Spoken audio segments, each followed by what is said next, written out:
ñoom ñaar ñëpp bëri nañ si fulla si fayda ak si jom. Fils de Tyga nag xale la danga koy xool si kanam rek xam ne boy la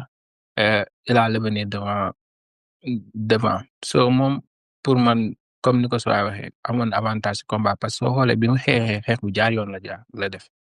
xeex bu aw yoon mais dafa yàkkamti woon peut-être nag actuellement moo mënagul gérer pression parce que li ko toppoon tamit daanaka mbër yu mag yi sax ëppale wuñ ko dara xëy na tamit pression boobu noonu ak tamit bi mu ñëwee ba léegi ñëpp di wax si moom di wax si moom xam naa dafay ñëw ak fugg bi nga xam ne day bëgg ñëw rek def la job après mu jeex. Mais pour man défaite bi tamit défaite bu baax la si moom parce que dina tax mu xam nu muy taxawee nu muy waxtaan nu muy defaatee et que dina ko permettre aussi mu rebondir plus fort mais bon pas mal hein, comme un début na si jàng rek après focus li si des comme li si waay wax mu entraîner tërën parce que soxla nañ ñu mel ni moom si arène bi si côté sensibilisation ba pare wane tamit ne doon mbër taxut a doon def doon mbër taxut a bañ a am métier doon mbër taxut a doon intellectuel comme ni mu amee si sport yëpp donc on a besoin de lui juste na defarwaat